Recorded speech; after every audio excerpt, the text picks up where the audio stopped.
The daily grind of a Renaissance scribe, boring history for sleep. Picture yourself in a dim, cool chamber, somewhere in Florence, Venice, or Mainz in the 15th century. The room smells of ink and parchment, beeswax candles, and faintly of damp stone.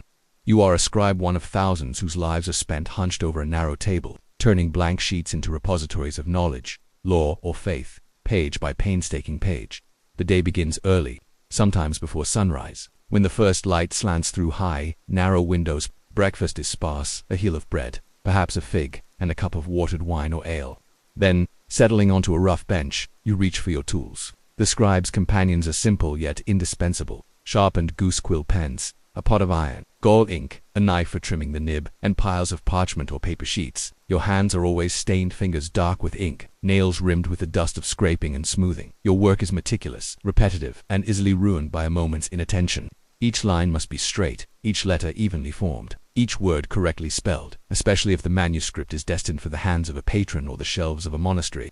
Mistakes are scraped away with a sharp knife, the thin parchment gently rubbed to erase the error, but never quite perfect again. Too many errors, and the page might be discarded entirely, a day's labor lost. Copying is a matter of rhythm and focus. Sometimes, you work from dictation, listening as a master reads aloud, your pen scratching in unison with others in the room.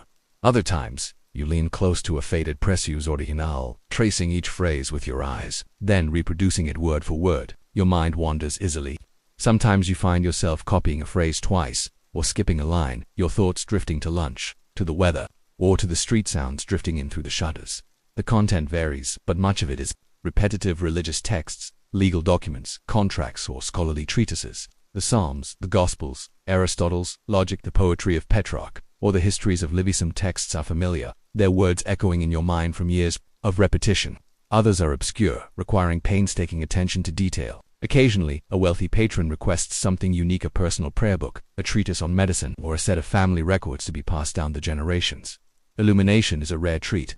For most scribes, decoration is limited to red or blue initials, perhaps a small, neat border, but in larger scriptoria or for special commissions, skilled artists add gold leaf, delicate flowers, or animals leaping in the margins. You watch them with a mixture of awe and envy, knowing that only the most talented will ever create such beauty. Still, your work is essential. Without the careful, tedious labor of the scribe, there would be nothing for the illuminator to adorn. The hours are long, and fatigue is constant. By midday your back aches, your eyes blur, and your hand cramps around the pen. The scriptorium is rarely silent. Quills scratch, pages rustle, someone mutters a line under their breath, and the master occasionally barks a correction. Yet there is a camaraderie here, too, born of shared labor. Scribes swap stories of difficult texts, debate the best way to form a letter, or quietly joke about a patron's impossible requests. Meals are brief and simple: bread, cheese, maybe some dried fruit or onions. Conversation, when allowed, is gentle and subdued.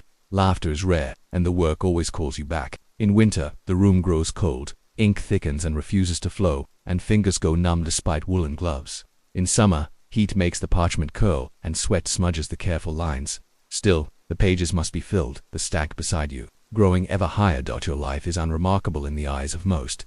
Patrons thank the master, not the scribe. Finished works are prized for their content and their artistry, rarely for the anonymous labor that created them. Yet without you, knowledge would not travel, records would not be kept, prayers would not be read in distant chapels or homes. What does it mean to spend a lifetime copying the words of others? How do scribes find meaning in such routine? And what happens when new technologies threaten to append the entire craft? As another day begins, you settle back into the routine that defines a scribe's life. The world outside the scriptorium might bustle with trade and new ideas, but your world is measured in lines and letters, columns and margins. Every move, the pen, trimming the nib, straightening the parchment, becomes second nature, a dance as familiar as breathing. Yet even within this sameness, there are layers of skill and pride. The best scribes develop a signature style, a particular flourish on a capital letter, a habit of neat abbreviations, or a precise balance in spacing. Manuscripts may be anonymous, but a careful eye can recognize the hand that shaped them. The master scribe, often a senior member of the workshop or a monk of advanced years, moves from desk to desk, offering praise for a particularly crisp page or gentle correction for a wobbly margin. Reputation for a scribe is earned quietly and slowly. Mistakes are a constant worry. The price of parchment or good linen paper is high, and an error can mean more than wasted time. It might mean lost wages or the anger of a patron. Some scribes develop little rituals for luck. a whispered prayer before starting a new sheet, a pebble on the desk for focus, or a superstition about the number of lines copied before the midday bell. Margins sometimes fill with tiny notes, jokes, or even small drawings, a secret world of expression hidden within the dry prose. The work is repetitive, but it is also a path to learning. Over the years, even the most indifferent scribe becomes familiar with great swaths of knowledge, the intricacies of canon law, the structure of Latin poetry, or the basics of herbal medicine. Some scribes become minor scholars in their own right, quietly correcting errors in the texts they copy or adding glosses in the margins. For many, this is the only way to education, and a lucky few rise from humble copyists to teachers or librarians. Beyond the desk, life is modest but secure. Scribes who work for monasteries are part of the broader community, sharing in the meals, prayers, and small comforts of the cloister. In towns and cities, a scribe might rent a small room above a noisy street, taking work as it comes, and contracts for merchants, letters for nobles, or prayers for the illiterate. A steady hand and good references can mean a decent living, if not a wealthy one. Yet all is not still. The world is changing, and rumors swirl of a new device in Mainz or Nuremberg, or Venice that can stamp words onto paper using metal letters and ink. Some scoff, who would trust a machine to do the work of a careful hand. Others worry. Already pamphlets and small books begin to circulate, their text uniform and slightly rough, but astonishingly quick to produce. Patrons take notice, asking about prices and delivery times. Within the scriptorium, opinions divide. The master grumbles about the clumsy look of printed type, but apprentices are curious, peeking at the new books when they appear in the marketplace. Some fear for their livelihoods. Others see opportunity, a chance to learn new skills, to become proofreaders or editors for printers instead of copyists for hire. The anxiety is subtle but persistent. The scribe's world is built on patience and tradition. Change comes slowly and often unwelcome, yet beneath the fear, there is also hope. More books mean more learning, and perhaps, for those who adapt, a new place in the evolving world of letters. How does a scribe face the end of an era? What becomes of those who cannot or will not adapt to the printed word? And how is their quiet work remembered, if at all? As the years pass, the gentle scrape of quill on parchment gives way to a new sound, the clang and thump of presses, the snap of metal type, the scent of fresh ink drying on broadsheets. The printing revolution, once a distant rumor, becomes an unstoppable wave, reshaping the world of the written word. At first, the change is gradual. Manuscript books and contracts are still needed for legal work, special commissions, or for the wealthy who prize handcrafted beauty. Some scribes, especially in monasteries or remote towns, see little difference in their day-to-day routine. But in the cities, the pace accelerates. Printers churn out pamphlets, songbooks, calendars, and even entire Bibles, their pages multiplying at a rate no team of scribes can hope to match.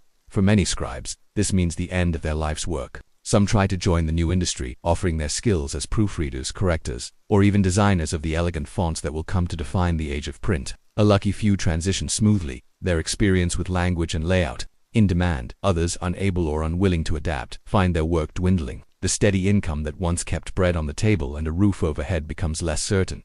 The scriptorium grows quieter. The camaraderie of shared toil gives way to the lonely search for new employment. Some hold on to tradition. Monasteries continue to produce illuminated manuscripts for a while, gifts for princes, or objects of devotion, but even here, the number of new works declines.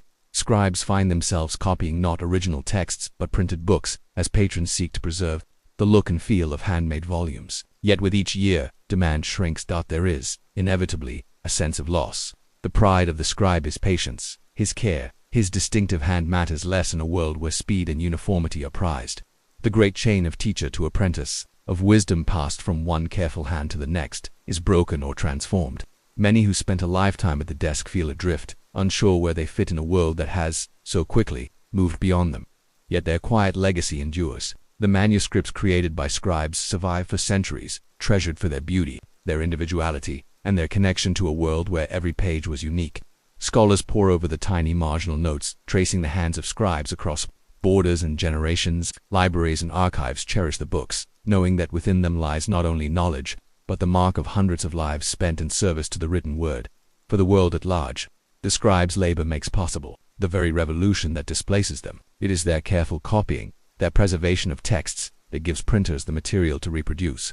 Without the long chain of scribes, much of ancient and medieval learning would be lost on in time.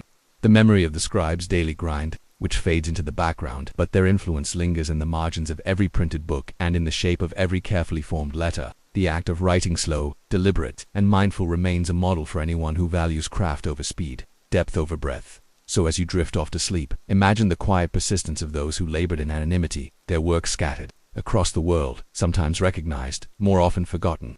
In the rise and fall of their craft is a reminder even the most boring and repetitive lives can shape the arc of history, not through glory but through patience, steadiness, and a love for the humble detail.